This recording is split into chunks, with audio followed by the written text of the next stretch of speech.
کرتا تھا، آپ نے اس وقت اندازہ کیا اللہ کی کیسی آپ پر نوازشات ہو رہی، آپ نے فرمایا کہ میں نے خود یہ آواز سنی، افصحوا لی ولی اللہ حتی یجلس، لوگ آپ کے لیے اکرام کے ساتھ جگہ فراہم کرتے تھے، تو ولایت ہے۔ پھر غوث اعظم اس کے باوجود جیلان میں علم حاصل کیے، پھر 18 برس کی عمر کو پہنچے، والد ماجدہ سے اجازت لے کر بغداد شریف کا سفر کر رہے ہیں علم حاصل کرنے کے لیے۔ اب آپ بتاؤ ولایت کے بعد پھر علم حاصل کرنے کے لیے کیا وہ معاملات ہیں؟ اور پھر فرماتے بھی ہیں پیران پیر، درست العلم حتی صرت قطبا ونلت السعد من مولی الموالی، میں نے علم حاصل کیا یہاں تک کہ قطبیت کا مقام پایا، اور میں نے سعادتیں حاصل کی ساری کائنات کے بادشاہوں کے بادشاہ سے، یعنی شہنشاہ سے، مالکوں کے مالک سے میں نے سعادتوں کے خزانے حاصل کیے۔ پھر وہ کیا بات تھی صاحب، ولایت بچپن سے ہے، پھر فرشتہ آپ کی ولایت کا ڈنکا بجا رہا ہے، پھر آپ علم کے بعد فرماتے منتہا یہ ہے کہ قطبیت کا مقام پایا، سعادتوں کے خزانے پائے۔ تو غوث پاک رضی اللہ عنہ کی مبارک زندگی جیسے میں نے عرض کیا شریعت کی مطابقت کے ساتھ ڈھالی گئی ہے، ڈھالنے والے رب نے آپ کو ڈھالا ہی اس طرح کہ طبیعت مقدسہ مکمل شریعت کی عین مطابقت و مطابقت میں ہے۔ تو حضور پاک علیہ الصلوۃ والسلام نے اللہ کا پہلا حکم کیا سنایا تھا بندوں کو؟ بسم اللہ الرحمن الرحیم، اقرأ باسم ربک الذی خلق، پڑھی اپنے رب کے نام سے جس نے پیدا کیا۔ اور اس کے ساتھ ساتھ قرآن مجید میں اللہ نے حبیب پاک کی زبان مقدس سے یہ دعا ہم تک پہنچائی ہے، وقل رب زدنی علما، اللہ فرما رہا ہے میرے حبیب آپ کہیے کہ اے رب میرے علم میں اضافہ فرما۔ جس نبی پاک کے علم کے صدقے بڑھ گئے تو انبیاء کرام علم والے ہوئے، ان کو نبوت بھی ملی، رسالت بھی ملی، کائنات میں علم کے صدقے حبیب پاک سے جاری ہوئے، اور رب اس محبوب کو فرما رہا ہے کہ آپ دعا کیجئے کہ مولا میرے علم میں اضافہ فرما۔ تو یہ راز جو تھا غوث اعظم کی فطرت و طبیعت میں وہ راز آ گیا تھا، اس لیے آپ نے دیکھا کہ علم کے ساتھ ولایت بھی دی ہے، علم بھی دیا ہے، مگر اس کا کوئی منتہا نہیں ہے، مجھے اس کے سلسلے میں اور سفر کرنا ہے، محنتیں کرنی ہے، مشقت اور تکلیفیں سہمی ہے۔ بلکہ دوسرے لفظوں میں چاہیں تو آپ یوں کہہ سکتے ہیں ایک نعمت مل جانا ہے، اس کے بعد اس کی شکر گزاری ہے۔ تو عبادت کوئی بھی کرتا ہے فرض کی ادائیگی کے لیے، آپ مقامات پا کر شکر گزاری میں عبادت کر رہے ہیں، شکر گزاری میں ریاضت کر رہے ہیں، شکر گزاری میں اکتساب علم و عرفان کر رہے ہیں، اور اللہ تعالیٰ کے طرف سے جو ذرائع علم اللہ نے آپ کے لیے مہیا کر رکھے ہیں ان ذرائع سے استفادہ کر رہے ہیں، تاکہ یہ بتانے کے لیے کہ اے میرے قادری غلاموں اپنے تاجدار کو دیکھو، غوثیت کبریٰ کے مقام پر اللہ نے فائز کیا، مادرزاد ولی بنایا، حسانی حسینی شہزادہ ہوں میں، اس کے باوجود میں نے درسگاہوں کا رخ کیا ہے۔ اے غلاموں درسگاہوں سے رشتہ اپنا نہ توڑو، تم کو بھی درسگاہوں سے رابطہ ضروری ہے، اپنے پیر کو ہی نہیں پیروں کے پیر کو دیکھو کہ جن کے لیے بچپن سے ہی ازلی سعادتوں کے فیصلے ہو چکے ہیں، وہ پیران پیر حصول علم کے لیے مدرسے کا رخ کیے، اور والد ماجدہ سے اجازت لے کے رخت سفر بھی باندھے ہیں اور ریاضتیں بھی کیے ہیں، علم کی راہوں میں آپ اساتذہ کے پاس پہنچے ہیں، زانوے تلمس طے کیے ہیں، اور جن کو عرش کے مالک نے علم کی نعمت سے مالا مال کر کے بھیجا ہو اور مادرزاد ولایت بخشی ہو، وہ اس طرح محنت کر رہے ہیں۔ تو علم کی عظمت بھی سمجھانا چاہتے ہیں پیران پیر کہ تمہیں بھی اس راہ میں کوئی دقیقہ فروگزاشت نہیں کرنا ہے، علم سے اپنا رشتہ جوڑنا ہے، یہ کہ نہیں وہ علم کوئی اور ہے، یہ علم کوئی اور ہے، یہ شریعت کے علم کے بغیر روحانی علم عرفانی علم حاصل نہیں ہو سکتا۔ پیران پیر نے باقاعدہ تجوید کا علم بھی سیکھا ہے، قراءت کا علم بھی سیکھا ہے، نحو و صرف کا علم بھی سیکھا ہے، لغت و زبان کا علم بھی سیکھا ہے، فصاحت و بلاغت کا علم بھی سیکھا ہے، بیان و معانی و بدیع کا علم بھی سیکھا ہے، اس کے ساتھ پھر تفسیر، حدیث، فقہ اور اصول کا علم بھی سیکھا ہے۔ اور پھر علم ایسا نہیں کہ محض علم ہی علم ہو، وہ علم کے ساتھ عرفان کی نہریں بھی آپ نے بہائی ہے، اور پھر علم و عرفان ہی نہیں زہد و تقویٰ کی بھی آپ سے نہر رواں دواں ہو گئی ہے، اور زہد و تقویٰ ہی نہیں کہ ذکر و اذکار خانقاہ میں کر لیا جائے، امر بالمعروف نہیں عن المنکر کے لیے لا خوف علیہم کا جلوہ بھی مبارک زندگی میں نظر آ رہا ہے، بلا خوف و خطر پیغام حق کی ترسیل و اشاعت کر رہے ہیں۔ کس کا ایسا لب و لہجہ ہو سکتا ہے کہ جو بولے تو شاہان وقت بھی دم بخود ہو جائے، اور جن کے سامنے لوگ جی حضوری کرتے ہیں اور جن سے اپنی ذاتی منفعتوں کی خاطر شریعت کا کھلواڑ بھی ہو رہا ہے تو زبانیں بند کرتے ہیں، گنگ ہو جاتے ہیں۔ وہ پیران پیر غوث اعظم للکار رہے ہیں ہدیہ دینے والوں کو کہ تم نے جو ہدیہ دیا ہے تمہیں شرم نہیں آتی کہ لوگوں کا مال ہڑپ کرتے ہو، لوگوں کا خون چوستے ہو اور وہ ہمارے پاس لا کر پیش کرتے ہو؟ آپ نے ان اشرفیوں کو نچوڑا تو خون اس سے بہتا ہوا نظر آیا۔ اگر میں اس حیا کا خیال نہ کرتا تو یہ اتنا خون اس سے نچوڑ کر بہاتا کہ تمہارے گھر تک بہتا ہوا نظر آتا۔ وہ بھی کوئی ایسا نہیں، حاکم ہے، خلیفہ وقت ہے، لیکن اس کو آپ للکار رہے ہیں۔ انجام کیا ہوتا ہے اس کا کوئی خیال نہیں۔ وجہ کیا ہے؟ لا خوف علیہم، کسی کا کوئی خوف نہیں، شاہ وقت کا کوئی خوف نہیں، فرما روا کا کوئی خوف نہیں، پورے کے پورے جوش اور جذبے کے ساتھ شریعت کو نافذ کر رہے ہیں۔ بڑے بڑے اکابر بھی بیٹھے ہوئے ہیں، جس کی جو کمزوری اور جس کی جو خطا ہے برابر اس کو توجہ دے رہے ہیں۔ آپ کی خدمت میں ہر قسم کے لوگ آتے تھے، آپ کے پاس مخلوق خدا کشاں کشاں آتی تھی، تو بعض حضرات کے ذہن و فکر میں بات آتی تھی کہ آخر ہے کیا معاملہ، دیکھیں گے تو صحیح۔ آ کر بیٹھتے تھے تو اندازہ ہوتا تھا حضرت کا کیا درس کا انداز ہے، کیا آپ کے علم و عرفان کا معاملہ ہے۔ تو چنانچہ علامہ ابن جوزی بھی آپ کی خدمت میں حاضر ہوئے، ایک اور عالم کو ساتھ لے کر پہنچے۔ تو غوث پاک کا طریقہ درس یہ تھا کہ کوئی آیت مبارکہ خود منتخب نہیں فرماتے تھے کہ یہ آیت مبارکہ پڑھ کے اس کی تفسیر بیان فرما رہے، قاری صاحب کو حکم دیتے قرات کیجئے۔ اب قاری صاحب اپنے ذوق سے قرات کرتے نا، تو جب وہ قرات سے فارغ ہو جاتے تو جن آیتوں کی وہ تلاوت کیے ہیں انہی کی تفسیر بیان کرتے آپ۔ پہلے سے ایسا کوئی ذہن بنا کے آئے تھے وہ آیت مبارکہ اس پر ہی بات ہو رہی ہے، نہیں، اللہ تعالیٰ نے آپ کو ظاہری علم میں بھی اتنا بلند و بالا رتبہ بخشا تھا کہ برجستہ تفسیر فرماتے تھے فی الودیع۔ تو اب قاری صاحب نے آیت مبارک تلاوت کی، حضرت نے تفسیر کی، اس کی اب تفسیر بیان کر رہے ہیں، ترجمہ نہیں، کوئی لفظوں کو بدل بدل کے ترجمہ، ایسا کیجئے، آپ ایسا کریں، آپ کو کرنا چاہیے، تو یہ کہ کرنے کو دو تین طریقے سے بول رہے ہیں، ایسا نہیں، ہر ایک کے الگ الگ معنی بیان کرتے کرتے تفسیر کر رہے ہیں۔ آیت کی ایک وجہ سے تفسیر، دوسرا پہلو اس کا، تیسرا، اس طرح ایک ایک کر کے آپ نے 12 تفسیریں بیان کی، اور ہر تفسیر بیان کرتے وقت وہ حضرات آپس میں ایک دوسرے کو اشارہ کر رہے تھے، یہ ہم کو معلوم، یہ ہم کو معلوم۔ اب 12 کے بعد 13ویں 14ویں 15ویں اب چل رہی ہے تفسیر، اب دونوں ایک دوسرے کو دیکھ رہے ہیں کہ یہ تو ہم کبھی سنے بھی نہیں، یہ تو ہمیں معلوم بھی نہیں۔ حضرت پیران پیر تفسیر بیان کرتے کرتے 40 تفسیریں بیان کر دی، 40۔ میں آپ کو صرف یہ بتانا چاہتا ہوں کہ علم و عرفان کیسا آپ کا ہے، کہ اللہ تبارک و تعالیٰ نے جو ظاہری علم میں بھی آپ کو دسترس عطا کی ہے، یہ وراثت حضرت غوث اعظم کی بڑھتی ہے، اس کے لیے آدمی کو محنت کرنے کی ضرورت ہے، جد و جہد کرنے کی ضرورت ہے۔ جیسا مختلف عقیدت کے نذرانے ان کی بارگاہ میں پیش کیے جاتے ہیں، یقیناً یہ اپنی محبتوں کے انداز ہے، ہر مشروع اور جائز طریقے سے ایثار ثواب کرنا، ہدیہ کرنا بالکل پسندیدہ عمل ہے، مگر حقیقی روحانیت کو خوش کرنے والا ہدیہ وہ ہے تو یہ ہے کہ علوم مصطفیہ کو سیکھا جائے، کیونکہ حضرت کا اہم علمی ورثہ کیا ہے، ایک ایک آیت کی 40 تفسیریں بیان کر، 12 تفسیریں تو وہ جو علماء نے بیان کی ہے، 13ویں 14ویں چل رہی ہے تو وہ بھی علماء کے اقوال، مگر یہ علماء جو آیت ہے ان کے علم میں بھی نہیں وہ اقوال بیان کر رہے ہیں۔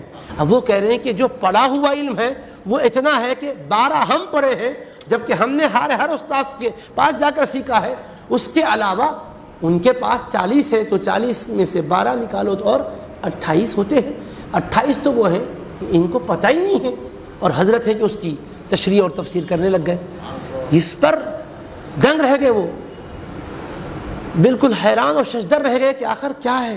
اور علامہ ابن جوزی علمی دنیا میں کوئی معمولی نام نہیں ہے، بہت اونچا نام ہے، وہ کہہ رہے ہیں کہ اس کے آگے ہمارا تو کوئی بس چل ہی نہیں رہا تھا۔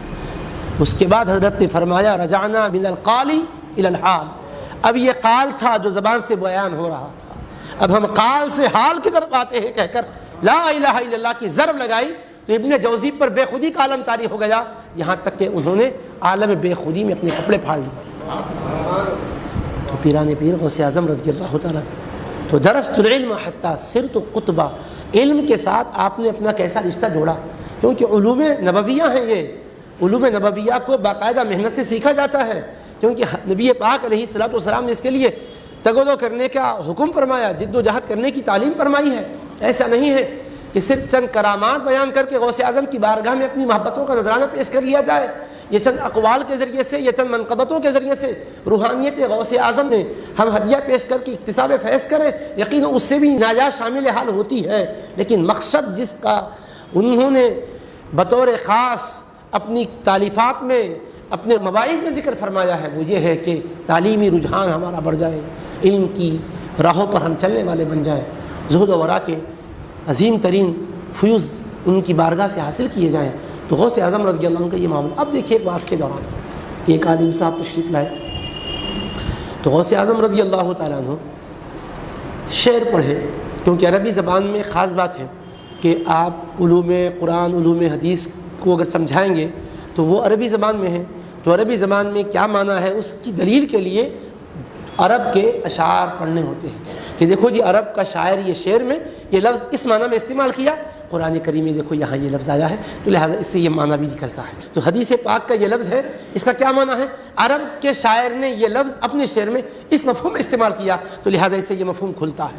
اس طرح اشعار کو بھی جاننا پڑتا ہے، شعر و شاعری بھی عربی کی۔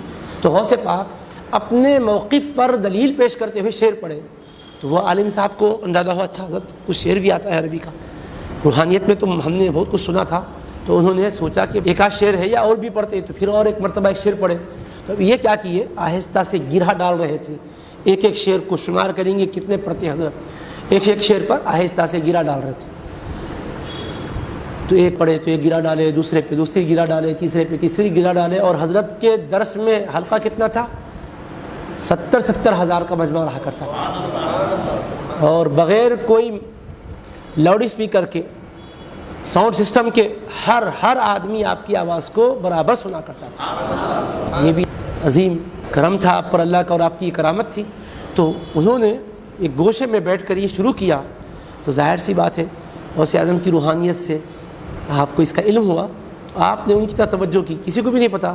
آپ نے فرمایا میاں ہم تو گرہیں کھول رہے ہیں، تم گرہیں ڈال رہے ہو۔ کیا انداز ہے، ہماری مجلس میں گرہیں ڈالی نہیں جاتی، گرہیں تو یہاں کھلتی ہے۔ تو ان کو اندازہ ہو گیا کہ علم ہی نہیں، علم کے ساتھ کتنا بڑا معرفت میں بلند و بالا مقام۔ عجیب غریب۔ اب ایک صاحب آئے، وہ علم نحو کے شوقین تھے، ان کے ذہن میں تھا کہ حضرت کوئی نحو کے بھی قواعد اور گرامر سے متعلق باتیں بتلاتے ہوں گے۔ حضرت قلبی طور پہ پاکیزگی کی تعلیم دے رہے تھے، تزکیہ، تذکیر کرنا، دل کو پاک کرنا، آلودگیوں کو دل سے نکالنا اور اللہ کی طرف متوجہ کرنا۔ تو واعظ، نصیحت، تزکیہ، تذکیر، اس طرح کے مضامین چل رہے تھے۔ تو ان کو اندازہ ہوا کہ کوئی ایسا گرامر والا، نحو والا اس طرح کا کوئی درس نہیں ہے۔ تو ان کے اس قلبی حالت پر حضرت نے اطلاع حاصل کر لی روحانی طور پر۔ حضرت نے فرمایا اگر آپ کو گرامر اور نحو کا شوق ہے تو ہماری مجلس میں آیا کرو، ہم آپ کو نحو کا امام سیبویہ بنا دیں گے۔ سیبویہ امام نحو ہے، نحو میں سیبویہ کا نام آتا ہے، تو پھر بس بات ختم ہو جاتی ہے، یعنی سیبویہ میں ایسا کہا بات پوری ہو گئی۔ انتہائی مستند حوالہ ہے نحو اور قواعد عربی میں۔ تو آپ نے فرمایا ہمارے ساتھ بیٹھا کرو، مجلس میں آیا کرو، ہم تم کو سیبویہ بنا دیتے ہیں۔ یہ مجلس ہمارے دلوں کے اندر نورانیت پیدا کرنے کے لیے ہے۔ اگر قواعد کا شوق ہے تو آیا کرو اسی طرح سے، ہم صرف قواعد ہی نہیں فن نحو کا امام بنا دیں گے، سیبویہ جیسا تمہیں بنا دیں گے۔ دنگ رہ گئے کہ کیا بات ہے۔ تو سب نے کہا کہ نہیں، آپ دلوں کی تحریر کو اللہ کی عطا سے پڑھا کرتے ہیں۔ اور غوث اعظم خود فرماتے ہیں، ان کا ایک شعر ہے، قلوب العارفین لہا عیون تری ما لا یراہ الناظرون، کہ معرفت رکھنے والے بندوں کے دلوں میں وہ آنکھیں ہوتی ہیں جو ایسے مناظر دیکھتی ہیں عام نگاہیں جس کو نہیں دیکھتی، وہ مناظر دیکھتی ہے ان کے دل کی نگاہیں۔ قلوب العارفین لہا عیون۔ تو اب میں عرض کرنا چاہتا ہوں کہ تقوی میں ایک بندہ مقام پیدا کرتا ہے تو جنت میں لے جایا جاتا ہے جلوس کی شکل میں، اور جن کا معاملہ یہ ہوتا ہے کہ دنیا ان کے ہر ادا سے تقوی سیکھتی ہے، ہر لہجے سے تقوی سیکھتی ہے، اور تقوی طہارت ان کے گھر سے دنیا کو ملتی ہے، پرہیزگاری ان کے خانوادے سے دنیا کو ملتی ہے، خشیت ربانی کا درس ان کے در کے گداؤں سے دنیا کو ملتا ہے۔ تو پھر وہ آقا کے خوف و خشیت کے معاملات کیا ہوں گے؟ تو اللہ نے ایسوں کا بھی ذکر قرآن مجید میں کیا۔ وَأُزْلِفَتِ الْجَنَّةُ لِلْمُتَّقِينَ غَيْرَ بَعِيدٍ۔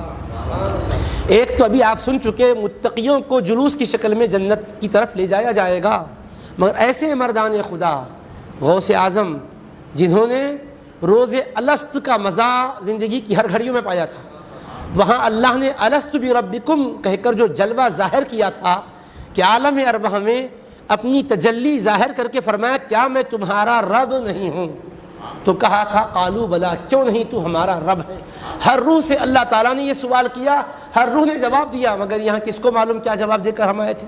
قرآن کے ذریعے سے ہمیں سمجھایا گیا کہ ارے نالائقو کدھر جا رہے ہو، تم اس دنیا میں آ کر کثافت میں مر رہے ہو، تم کو تو احساس ہونا چاہیے تمہاری روح اس عالم میں رب کے جلوے کا دیدار کر کے کہی تھی کہ یا اللہ تو ہمارا رب ہے، لیکن ہم نے اس عہد کو بھول گیا۔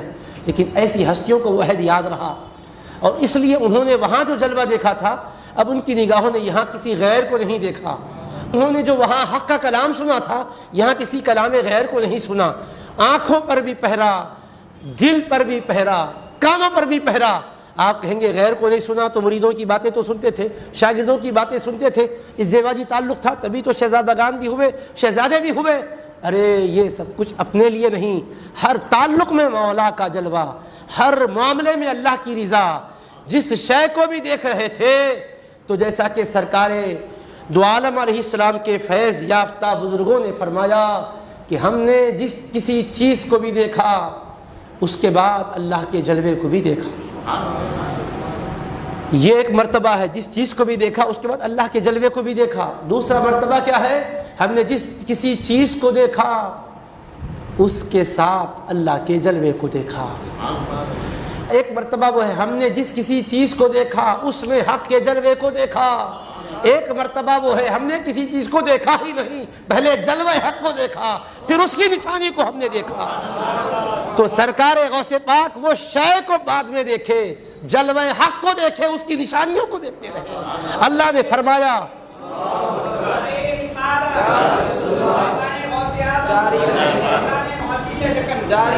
وَفِي أَنفُسِكُمْ أَفَلَا تُبْصِرُونَ، اور تم میں اس کے جلوے ہیں تم دیکھتے کیوں نہیں ہو؟ یہ اللہ نے فرمایا ہے ارے تمہاری آنکھیں کس لیے ہے، تمہارے دل میں بصیرت کس لیے ہے؟ مَنْ كَانَ فِي هَذِهِ أَعْمَى فَهُوَ فِي الْآخِرَةِ أَعْمَى، یہاں اندھے نہ بنو، جو اس دنیا میں اندھا ہے وہ قیامت میں بھی اندھا ہوگا۔ یہ آنکھ کا اندھا مراد نہیں ہے، بلکہ دل جس کا یہاں بینا نہیں بن سکا قیامت میں بھی بینا نہیں بن سکے گا۔ تو دل کی آنکھوں پر وہ اللہ تبارک و تعالیٰ کی تجلیات جو ہوتی ہے اس کا ادراک و شعور ہر کوئی نہیں کرتا۔ کثافتیں طاری ہے، غفلتیں طاری ہے، معصیت کا دورہ ہے، اللہ تبارک و تعالیٰ کے احکام کی خلاف ورزی کا ایک شوق انسان کو ہو گیا، اس لیے اس کے دل پر دبیس پردے حائل ہو جاتے ہیں۔ اور یہاں مادرزاد ولی ہے اس لیے وہ پردے ہٹ چکے ہوتے ہیں۔ تو آپ کا معاملہ یہ تھا کہ جلوہ حق کو پہلے دیکھتے تھے، اس جلوے کے آثار کو کائنات میں دیکھا کرتے تھے۔ نعرہ تکبیر، اللہ اکبر، نعرہ رسالت، فیضان غوث اعظم، غوثیہ ملت۔ تو جنہوں نے اپنی نگاہوں کی یوں حفاظت کی ہو، جنہوں نے اپنے کانوں کی یوں حفاظت کی ہو، ہمیشہ حق کی صوت سرمدی کو سنا کرتے تھے۔ تو اب جلوے بھی حق کے دل پر وارد ہو رہے ہیں، صوت سرمدی بھی کانوں میں رس گھول رہی ہے، اور پھر آنکھوں میں وہ جلوے ہیں، وہ انوار ہیں کہ کیا کیا دیکھ رہے ہیں۔ اللہ کے حبیب پاک علیہ الصلوۃ والسلام تبھی تو فرماتے ہیں اتقوا فراست المؤمن فإنه ينظر بنور اللہ، وہ ایمان والے کے فراست والے انداز الگ ہوتے ہیں۔ مومن کی فراست سے ڈرو اس لیے کہ وہ اللہ کے نور سے دیکھتا ہے۔ ارے ہر مومن اللہ کے نور سے دیکھتا ہے، بلکہ کافر کو بھی دیکھنے کے لیے آنکھوں میں نور اللہ نے ہی دیا ہے۔ فجعلناہ سمیعا بصیرا، سننے والا دیکھنے والا بنایا۔ مگر جیسا جیسا مرتبہ آگے بلند ہوتا ہے اس کا، ویسے ویسے انوار اس کے اوپر طاری ہونے لگتے ہیں۔ دلیل کیا ہے سنو، تقوی کی جب یہ منزل ہوتی ہے کہ پیدائش ہی متقی ہے، اور متقی کیوں نہ ہوں گے؟ دادا حسن تمہارے، نانا حسین تمہارے، بڑے گھرانے والے جی میرے پیر دستگیر، اور کیوں نہ ہوں گے؟ یہ کس گھر میں پرورش پائے ہیں؟ والبلد الطیب یخرج نباتہ باذن ربہ، پاکیزہ سرزمین سے پاکیزہ پودا اگتا ہے۔ وہ زمین پاکیزہ ہوتی ہے تو پودا بھی پاکیزہ اگتا ہے۔ میں واقعے کی تفصیل میں نہیں لینا چاہتا ہوں، اشاراتی انداز میں آپ کے ذہن و فکر کو متوجہ کر رہا ہوں۔ مشہور واقعہ ہے حضرت پیران پیر غوث اعظم دستگیر کے والد بزرگوار کے عالم شباب کا کہ شباب کے زمانے میں تقویٰ طہارت کا یہ عالم تھا کہ آپ ریاضتوں میں تھے، پیاس کی اور بھوک کی شدت بھی تھی، لیکن ریاضتوں پر ریاضت کیے جا رہے ہیں۔ ایک مرتبہ وہ نہر کے کنارے ایک سیب جو بہتا ہوا آیا، آپ نے بھوک کی شدت میں اس کو اٹھایا، یعنی یہ بہہ کر آیا تھا، ازرو یہ شراب بہہ کر آ جائے تو کھائے تو کوئی مواخذہ نہیں ہے، مگر تقوی کا مقام بلند و بالا ہے، جن کے رتبے ہیں سوا ان کو سوا مشکل ہے، سب کے لیے یکساں بات نہیں ہوتی ہے، ہر ایک کے لحاظ سے معاملات الگ الگ ہوتے ہیں۔ حسنات الابرار سیئات المقربین، نیکوں کی نیکیاں مقربین کے لیے گناہ کا درجہ ہوتی ہے، تو ہر ایک کے لحاظ سے مرتبے علیحدہ ہوتے ہیں۔ اس لیے حضرت کو احساس ہوا کہ ایسا تو نہیں کھانا چاہیے تھا، چلو جو ہو گیا مالک کا پتہ ڈھونڈیں گے، پہنچنے پر معذرت خواہی کریں گے، تو پہنچتے ہیں تو وہاں یہ ہوتا ہے کہ آپ کی یہ حیثیت کو دیکھا، شخصیت کو دیکھا، ان کی نگاہوں نے اندازہ کر لیا کہ نہیں، اس ہستی کے پہلو میں جو دل ہے یہ خشیت الہی سے معمور دل ہے، یہ سینہ انوار کا گنجینہ لگتا ہے۔ انہوں نے کہا کہ نہیں، ایسی معافی نہیں ہوگی، پھر شرط مقرر کی، باغ کی خدمت بھی کرنی ہوگی، اور ایسی شہزادی ہے کہ ان سے تم کو نکاح کرنا ہوگا جو آنکھ سے اندھی ہے، کانوں سے بہری ہے، ہاتھ سے لنجی ہے، پیر سے لنگڑی ہے۔ آپ نے یہ نہیں سوچا کہ آخر میری ایسی کیا غلطی ہوئی کہ اتنی خطرناک معافی کے لیے شرائط مقرر کی جا رہی ہے؟ کہا نہیں، آخرت بہت مواخذے کا دن ہوگا، وہاں کی پکڑ اور پوچھ سے بچنے کے لیے میں اس شرط کو منظور کرتا ہوں، خدمت گزاری بھی کروں گا باغ میں، اور میں آپ کی ایسی صاحبزادی سے نکاح کو بھی منظور کرتا ہوں۔ حالانکہ آپ کہہ سکتے تھے کہ حضرت والا آپ شہر کے قاضی ہیں، اس شریعت کے پاس چلیے، ان سے پوچھیں گے کہ ایک سیب کی کیا یہ قیمت ہوتی ہے۔ نہیں کہا، ایسا کہنا چاہے تو کہہ سکتے تھے، مگر کہا نہیں، ہم دارالقضاء کی چکر کاٹنے والے نہیں ہیں، ہم عدالت کی طرف لے جانے والے نہیں ہیں، ہم سے بھول ہوئی ہے، آپ مالک ہو، جو مطالبہ ہوگا پورا کریں گے۔ اگر میں قاضی شریعت کے پاس لے جاؤں اور میں اس سلسلے میں فیصلہ کرواؤں تو وہ یہی کہیں گے کہ سیب کا مارکیٹ میں جو دام ہے وہ دام دے دو، بس ختم، سیب یا تو خرید کے دے دو یا پیسہ دے دو اس کا۔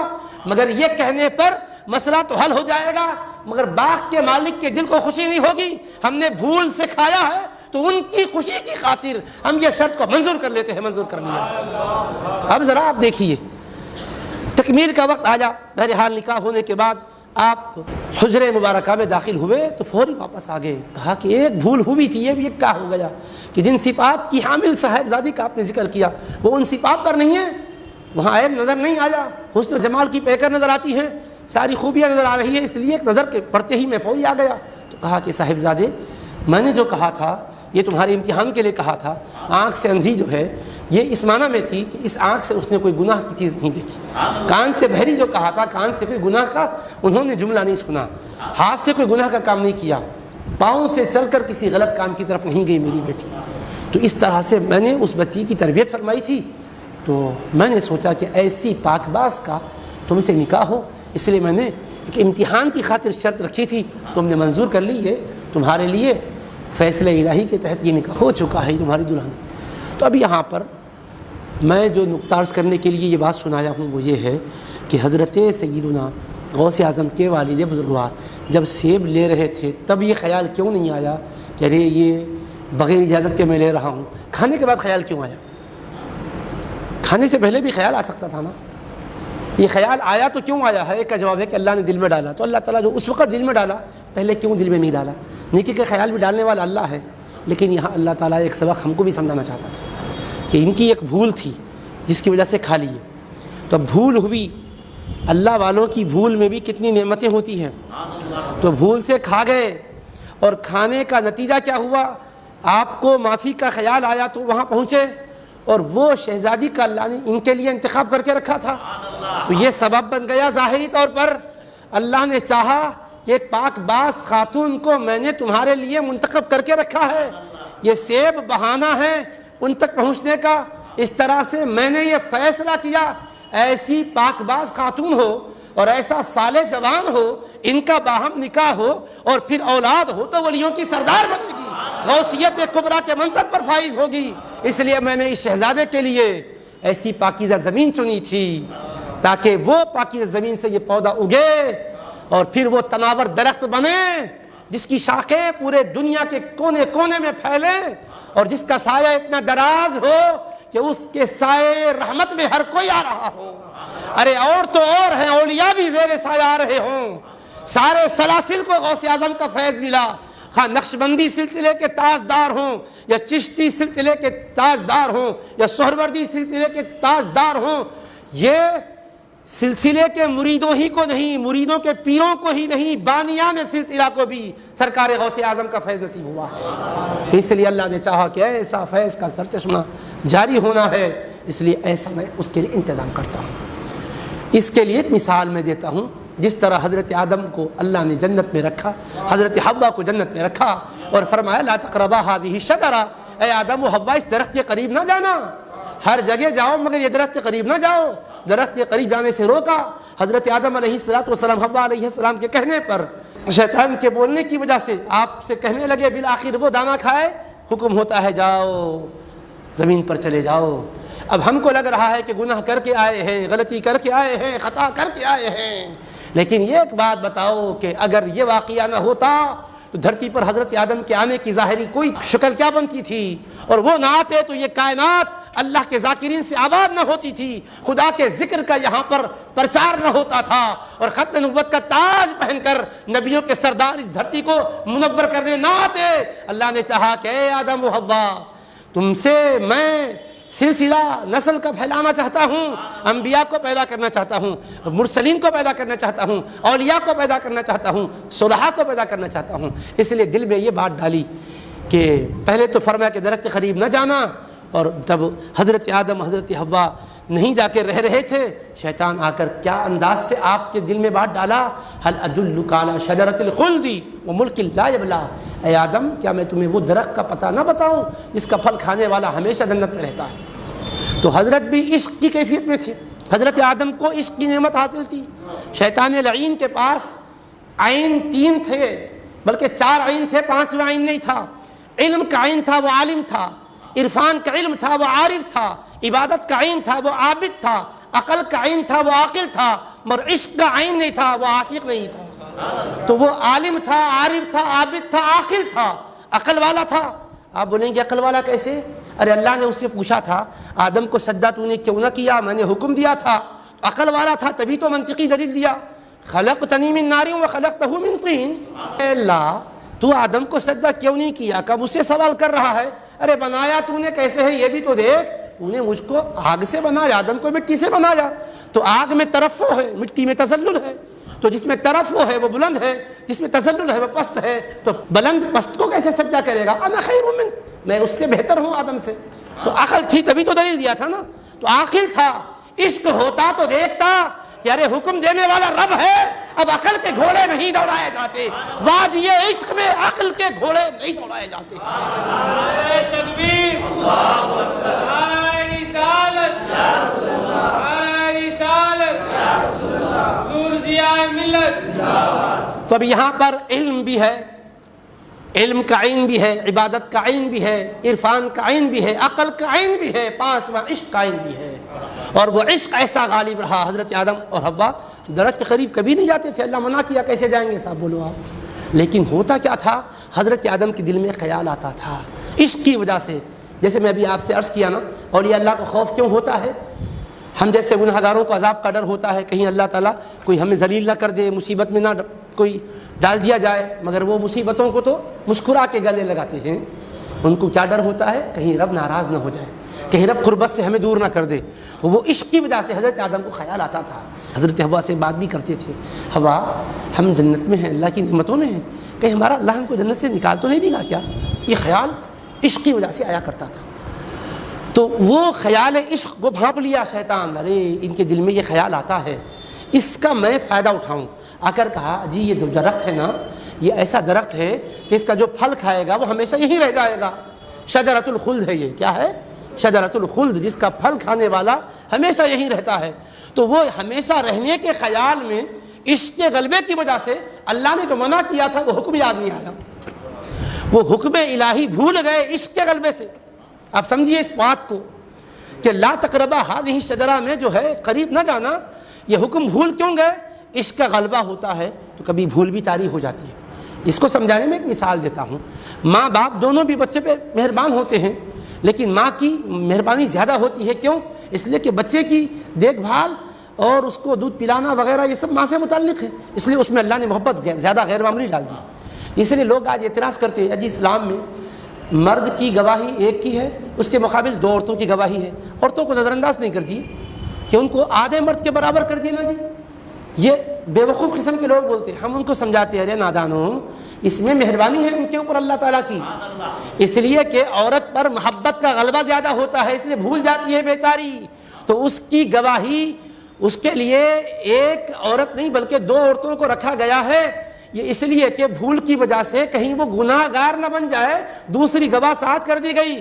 قرآن کہتا ہے ان تضل احداہما فتذکر احداہما الاخری، ایک عورت ان میں کی بھول جائے تو دوسری عورت اس کو یاد دلا دے. تو بھول عشق کی وجہ سے اور محبت کے غلبے کی وجہ سے طاری ہوتی ہے. اگر عورت میں محبت کا غلبہ نہیں رہتا تو وہ کبھی بھی مرد تو قریب آنے نہ دیتی، کیونکہ اس کو معلوم ہے کہ اس ازدواجی تعلق کے بعد حمل قرار پائے گا تو 9 مہینے کی مشقت مجھے جھیلنا پڑے گا. مرد تو کوئی تکلیف نہیں اٹھائے گا، اس کے بعد پھر مجھے دودھ پلانے کی مشقت بھی گوارا کرنا پڑے گا. لیکن اللہ نے محبت غالب کر دی ہے، اس لیے وہ تعلق کے لیے راضی ہوتی ہے، نتیجے میں اس تکلیف کو سہتی ہے. تبھی تو اللہ نے بچوں کو یاد دلایا ماں کے احسان کو بھول نہ جانا. باپ کے ساتھ بھی حسن سلوک کرو، ماں کے ساتھ بھی کرو، مگر ماں کے 3 ایسے کام ہیں جس میں ماں ہی شریک ہے، ماں ہی کرتی ہے، کوئی باپ اس کے ساتھ شریک نہیں ہے. حملته امه کرہا ووضعته کرہا وحمله وفصاله 30 شہرا، بڑی مشقت سے پیٹ میں اٹھا کے رکھی، مشقت سے جنم دی، مشقت سے اس نے دودھ پلایا ہے. تو یہ ہے محبت کے غلبے کی وجہ سے بھول کا طاری ہونا. میں سمجھا رہا ہوں آپ کو کہ محبت زیادہ جہاں ہوتی ہے بھول بھی آ جاتی ہے. تو عورت پر محبت کا غلبہ ہوتا ہے. اس لیے دیکھیے آپ دونوں بھی بچے کو بازو سلا کے سوتے ہیں، مگر بچہ رویا تو پہلے ماں کی آنکھ کھلتی ہے، بعد میں باپ کی کھلتی ہے. اس لیے کوئی بیچاری کو زیادہ اس پر مہربانی کرنے کی ضرورت ہوتی ہے تو ایک دم بے چین ہو جاتی ہے. آج بھی اگر کسی کو کوئی تجزیہ کرنا ہے، مائیں ہیں تو ذرا دیکھ لو، پوچھ لو. آپ اگر کسی بھی ملک میں ہیں یا باہر کہیں بھی گئے ہوئے ہیں، کسی آپ تکلیف میں آ گئے، اس گھڑی کو دیکھ لو اور گھر میں پوچھو میری امی جان کس وقت کیا حالت تھی، والد ایک بے چینی محسوس کرتے.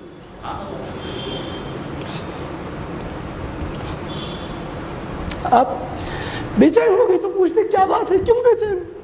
نہیں میرے بیٹے کی اطلاع نہیں ملی، کیا بات ہے؟ تو پتہ چلتا ہے کہ اس وقت یا تو اس کو بخار آیا تھا یا کسی حادثے سے گزر کر وہ بچ گیا. تو ایک تعلق محبت کی وجہ سے ایسا بن جاتا کہ خود بخود اس پر وہ کیفیت طاری ہو جاتی ہے. تو محبت میں دیوانگی کی کیفیت ہوتی ہے. تو میں عرض کرنا چاہتا ہوں کہ حضرت آدم، حضرت حوا جنت میں ہیں، اللہ نے فرمایا درخت کے قریب نہ جاؤ. پھر گئے کیسے، کھائے کیسے؟ وہ محبت کی وجہ سے خیال آتا تھا کہ کہیں اللہ مجھے جنت سے باہر تو نہیں کر دے گا. تو یہ خیال پر شیطان کو جیسے اطلاع ملی، اس کا فائدہ اٹھا کے کیا بولا کہ یہ درخت وہ ہے جس سے اللہ نے منع کیا. نہیں بولا اے آدم یہ درخت وہ ہے جو خلد کا ہمیشہ رہنے کا درخت ہے، اس کا پھل کھا لیے تو ہمیشہ رہتے. تو آپ ہمیشہ رہنے کے خیال میں منع کا حکم بھول کر کھا لیے. اس لیے اللہ نے حضرت آدم کو بدنام ہونے نہیں دیا. اگر اللہ جلال ظاہر کرتا تو حضرت آدم ہی نہیں عشق بدنام ہو جاتا تھا. اللہ نے قرآن میں فرمایا فَنَسِيَ وَلَمْ نَجِدْ لَهُ عَزْمًا، ارے ہمارا بندہ آدم بھول گیا، وہ عاشق بندہ تھا، غلب عشق میں ہمارا منع کرنا یاد نہ آیا، بھول گیا. ہم نے کھاتے وقت ان کے دل میں ارادہ گناہ کا نہیں پایا، نافرمانی کا نہیں پایا. وَلَقَدْ أَهِدْنَا إِلَىٰ آدَمَ مِن قَبْلُ فَنَسِيَ وَلَمْ نَجِدْ لَهُ عَزْمًا، ہم نے آدم سے عہد لیا تھا کہ آدم درخت کے قریب نہ جانا. فَنَسِيَ، تو ہمارا بندہ آدم بھول کر کھایا. وَلَمْ نَجِدْ لَهُ عَزْمًا، اور ہم نے ان کے دل میں ارادہ نہیں پایا، یعنی ارادہ کر کے نہیں کھائے کہ اللہ نے روکا میں کھا رہا ہوں، بھول کر کھا لیے. اللہ نے یہ کہہ کر ان کے عشق کی لاز رکھ لی اور صبح قیامت تک عشق کو عروج بخش دیا. پھر عشق کی منزل میں مشقتیں بھی آتی ہیں، یہ بھی بتایا کہ صرف عارف بنو، صرف عالم بنو تو وہ مشقت نہیں ہے، عاشق بنو گے تو محنتیں بھی ہوں گی، ریاضتیں بھی ہوں گی، دشمنوں کو مسلط بھی کیا جائے گا، لوگ مخالفت بھی کریں گے، تان و تشنیع کے جملے بھی کسیں گے.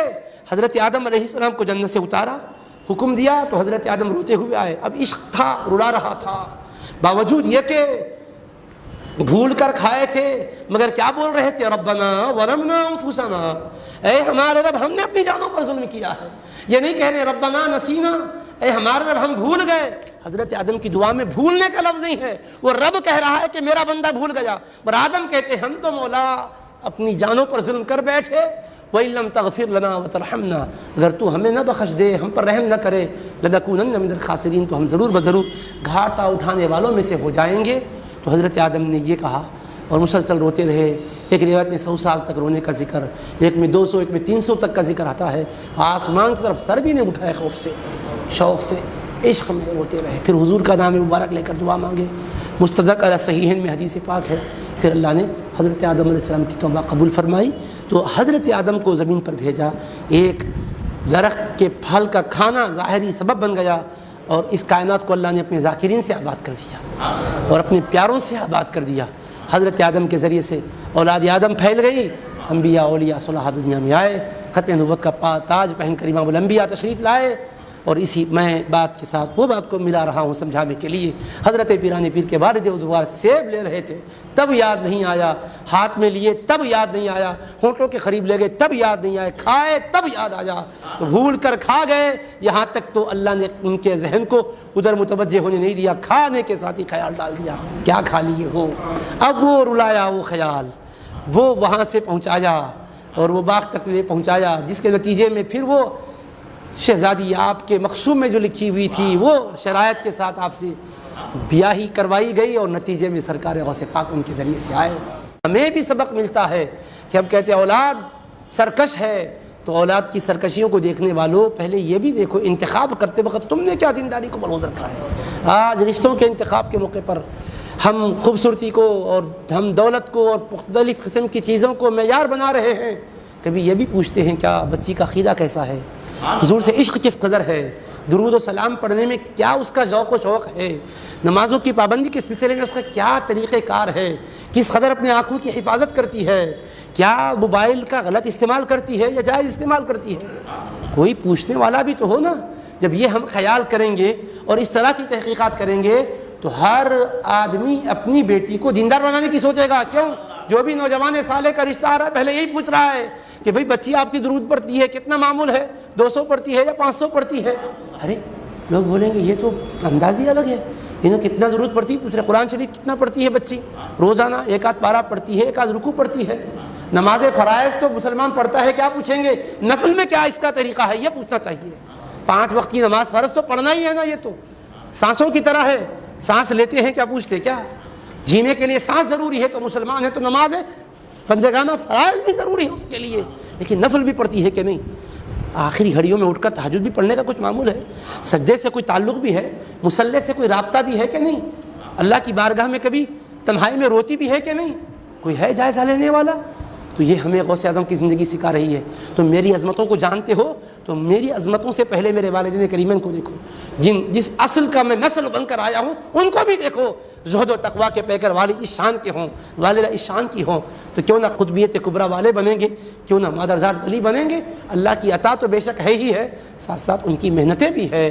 اللہ سے دعا ہے کہ بار الہ ہمیں سرکار غوث پاک رضی اللہ تعالیٰ عنہ کے فیوز و برکات سے مالا مال فرما، ان کے والدین کریمین کے زہد و تقویٰ کے صدقے میں یا اللہ ہمیں زہد و تقویٰ عطا فرما، خوف و خشیت سے مملو زندگی نصیب فرما، ہر بلا وبا کا خاتمہ فرما دے، جو بھی حاضر ہے اللہ سب کی جائز مرادیں پوری فرما، جو بھی ہے اللہ اس خطاب و بیان کو دنیا بھر سے سن رہے ہیں سب کو اے اللہ دین و دنیا میں سرخروئی عطا فرما، اے اللہ تمام عالم اسلام کو لطف و کرم کی برسات فرما، اے اللہ جو بھی ہمارے بزرگ علماء دنیا سے رخصت ہو چکے ان کی مغفرت فرما، درجات کو بلند فرما، جنت کی حسین باغات انہیں عطا فرما، اے اللہ جو بھی ہیں علماء بزرگان دین سادات مشائخ، اے اللہ ان بزرگوں کا سایہ ہمارے سر پر صحت و عافیت سے دراز فرما، اے اللہ تمام کے تمام مسلمانوں میں محبتوں کا اور حبیب پاک علیہ السلام سے سچی وابستگی کا اے اللہ فیضان جاری فرما، اے اللہ جو بے راہ روی کا شکار ہونے والا حیرات پرانا نصیب فرما، ہمارے ملک کو امن کا گہوارہ بنا دے، اے اللہ تمام انسانیت کو راحت اور امن اور عافیت عطا فرما،